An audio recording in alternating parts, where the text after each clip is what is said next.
आम जनता का विश्वास जीतने और उनसे तालमेल बनाने के लिए स्वागत कक्ष, भरोसा सेल जैसे नए नए तरीकों के माध्यम से थाने ग्रामीण पुलिस के आला अधिकारी जनता से सीधे जुड़ने का प्रयास कर रहे हैं। वहीं कुछ सुपारीबाज पुलिस कर्मचारियों की वजह से पूरे पुलिस महकमे को शर्मिंदगी झेलनी पड़ रही है।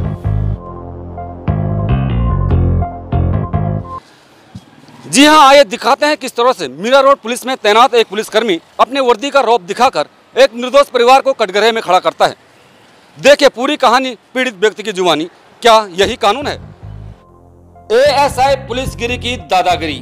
जी हां, ये थाने ग्रामीण मीरा रोड पुलिस स्टेशन में तैनात एएसआई गिरी है और गिरी जिस पर दादागिरी कर रहा है वो मीरा रोड पुलिस स्टेशन के ठीक सामने सिल्वर ऑक कॉम्प्लेक्स का रहवासी प्रकाश सिंह है और ये मामला एक किराएदार और फ्लैट मालिक का है।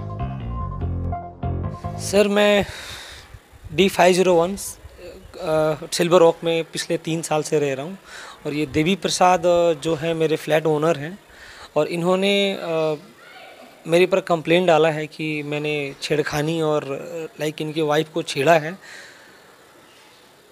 और आधी रात को वो आ रहे हैं मेरे घर पे। सर, पहले तो मैं ये जानना चाहता हूँ कि आधी रात को कोई किसी के घर पे कैसे आ सकता है। दूसरी बात, पुलिस वालों ने जिस तरह से सर मुझे मारा है, पूरी बिल्डिंग में सर मुझे लात से, हाथ से, गाली गलौज माँ बहन की सब करते हुए सर लेकर गए। मैं ये पूछना चाहता हूँ हमारे सीनियर ऑफिसर से, हमारे सरकार से कि सर ये कहाँ का राइट्स बनता, उनके पास क्या प्रूफ था मेरे जो उन्होंने इस तरह से मुझे मारा है। मीरा रोड पुलिस स्टेशन के वरिष्ठ पुलिस निरीक्षक लब्धे की माने तो मामला धारा 354 मतलब छेड़खानी का है, लेकिन गिरी के इस रवैये से वो भी खुद नाराज हैं।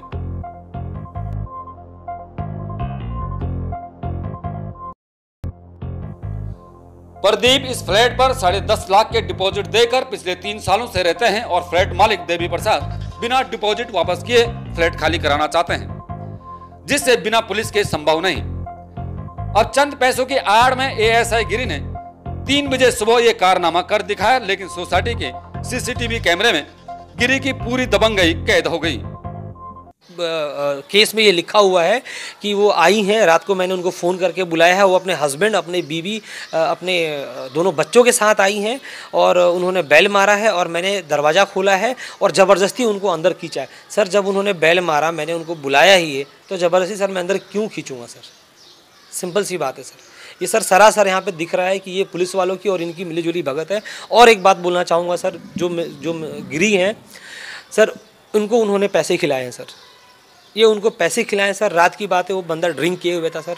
मैंने सिर्फ और सिर्फ इस वर्दी की इज्जत की। अदरवाइज़ सर मैं भी ऐसा नहीं हूँ कि मैं किसी की मार खा जाऊँ। पिछले 12 साल से मुंबई में रह रहा हूँ, मैंने आज तक कोई ऐसा काम नहीं किया, ऐसा एक कोई गलत काम नहीं किया सर। जिसमें कि यहाँ के कोई लब्बे साहब करके हैं, जिन्होंने, उनके सामने भी ये मैटर आया था, उन्होंने भी ये चीज़ क्लियर किया था कि जब तक आपका पेमेंट क्लियर नहीं होता है आप फ्लैट नहीं खाली करोगे। अब इस पूरे मामले में कई सवाल खड़े हो गए। आखिर फ्लैट मालिक सुबह 3 बजे प्रकाश के घर क्यों गई? दूसरा सवाल ये उठता है कि पुलिस ने नोटिस दिए बिना प्रकाश को कैसे अरेस्ट कर दिया? और तीसरा सवाल, अगर महिला से प्रकाश ने छेड़खानी की तो उसका मेडिकल क्यों नहीं कराया गया? 2 बजे रात को सर मैं उनसे मिलकर आया हूं और उसके 1 घंटे बाद वही पुलिस वाला सर मुझे अपनी सोसाइटी में घसीटते हुए, मारते हुए सर मुझे लेके जा रहा है। गिरी के खिलाफ इसके पहले भी काफ़ी शिकायतें आ चुकी है। जब वो नया नगर पुलिस स्टेशन में तैनात थे तो उनके खिलाफ ऐसे मामले कई आए थे। कहीं ना कहीं ऐसे पुलिस डिपार्टमेंट के ऐसे व्यक्तियों की वजह से, जो पुलिस डिपार्टमेंट के वरिष्ठ अधिकारी है, उनका भी नाम खराब होता है और डिपार्टमेंट की छवि को ठेस पहुंचती है कि उनके जो नीचे के जो ये कर्मचारी है, पुलिस कर्मचारी, इस तरीके की हरकत करते हैं तो पुलिस डिपार्टमेंट को इसका खामियाजा भुगतना पड़ता है और उसका जवाबदेही उनको देनी पड़ती है। तो इसकी वजह से वरिष्ठ अधिकारियों की छवि भी खराब होती है। सबसे अहम सवाल उठता है कि प्रकाश को पुलिस ने आरोपी बनाया तो उसे कोर्ट क्यों नहीं ले जाया गया? साथ ही अब तक 26 दिसंबर के FIR 354 अब तक पुलिस की वेबसाइट से गायब क्यों है? आपका समय ने ये सभी सवाल मीरा रोड पुलिस से पूछने की पूरी कोशिश की, लेकिन वरिष्ठ अधिकारियों ने कुछ भी कहने से मना कर दिया। मेरा मानना है कि हम एक आम आदमी हैं सर, और पुलिस के पास मैटर जाता है तो क्या पुलिस वाले डायरेक्टली उसके ऊपर एक्शन ले लेते हैं? मैंने ऐसा क्या किया था? मैंने मर्डर किया था, मैंने रेप किया था, मैंने बम डाला था, क्या किया था सर? मैं उसके एक फ़ोन पर मैं उस पुलिस वाले को मिलकर आया हूँ। रात को करीबन सर 2 से 2:30 के बीच सर मैं उस बंदे को मिलकर आया हूँ, और उसके 1 घंटे बाद कुछ 3:15-20 की सर ये बात है, वो वही पुलिस वाला मुझे अपने सोसाइटी से सर मारते पीटते घसीटते हुए सर लेके जाता है। हमारा मकसद इस खबर दिखाने का ये है कि वरिष्ठ अधिकारियों की मेहनत पर एएसआई गिरी जैसे पुलिस कर्मचारी दाग लगाते रहते हैं, जिसका भुगतान हमेशा वरिष्ठों को ही झेलना पड़ता है।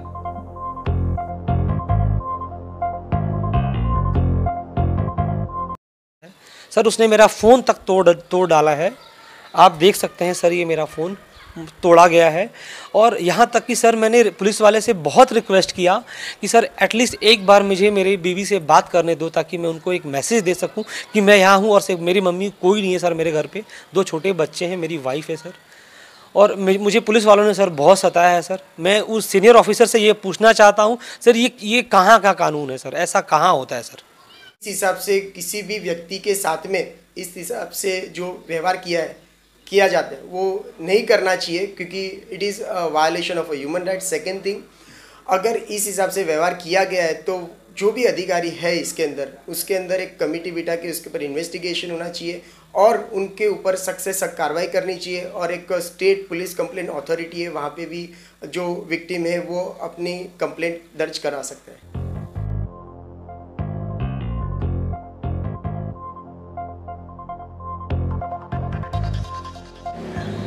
अब सवाल ये उठता है कि क्या थाने ग्रामीण पुलिस के आला अधिकारियों की कमांड अपने छोटे अधिकारियों पर नहीं है, या फिर ये अधिकारी जान के भी अनजान होने में ही अपनी भलाई समझते हैं?